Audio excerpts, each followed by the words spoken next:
My name's Dave Krause. I'm a retired Staff Sergeant in the United States Marine Corps.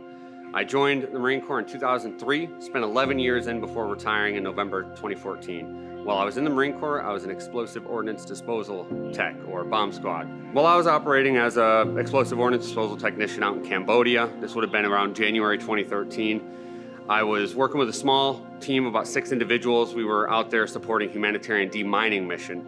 So we were doing some disassembly work, and on January 15th, 2013, had a bad day in the office. So the round that I was working on, I had done a few just like it earlier in that morning, but as we were working on that particular round, I noticed a spark. And the best way I could describe it would be like if you light a firecracker and you get that hiss.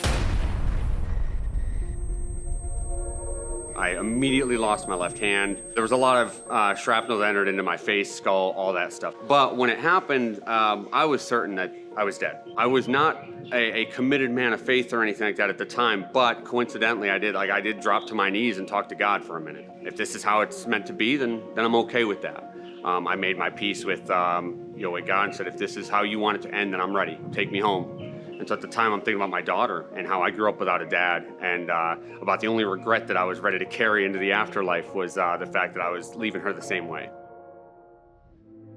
Being in a position where I didn't know what my future was going to hold, and feeling like my best days were behind me, created almost a why me kind of a mentality. I wasn't focused on self-pity, but there was a lot of thinking like it would have been easier if I'd have just died.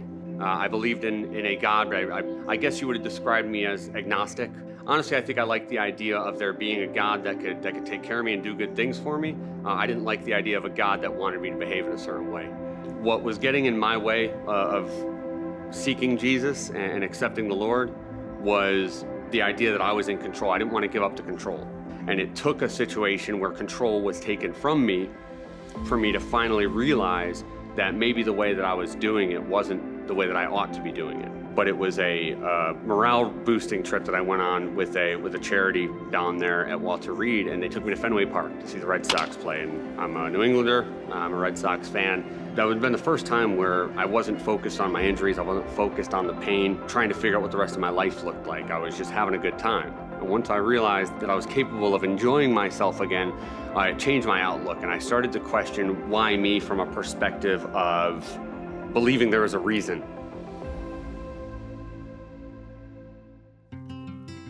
And I retired and went to Connecticut, to my home state, where I decided I was going to pursue an engineering degree at University of Connecticut. During this time, my wife and I had been we'd been introduced to a church near our home. I don't know if I was fully committed to living life for God at the time. And so I honestly would have taken or left going to church. But my arm got twisted a little bit and we went. And I could not believe the way the Holy Spirit kind of moved and took this stubborn idiot and made me realize that this was a place I wanted to be every weekend.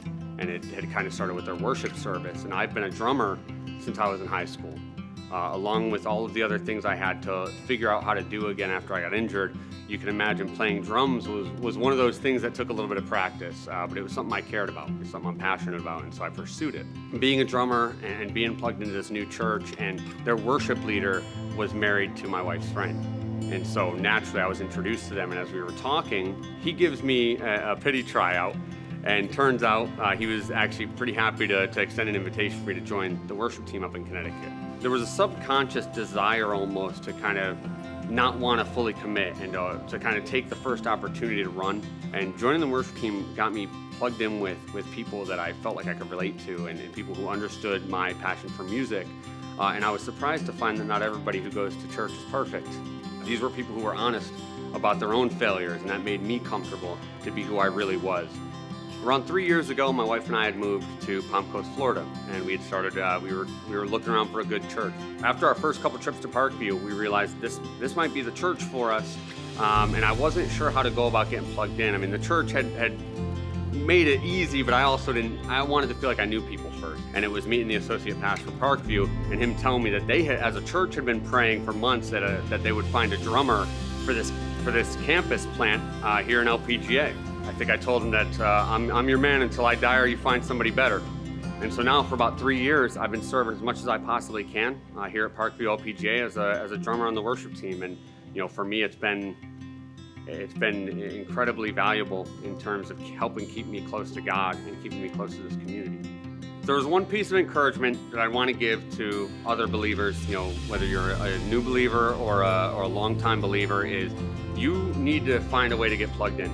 I'm not telling anybody how to live their own lives, but for me, I realized that if I'm not walking towards God, I'm walking away from Him. And so it was imperative for me that I be plugged into a worship team, be plugged into a church in a way that gave me a feeling, a sense of ownership around the community, a sense of place among that community where I didn't just feel like a tourist.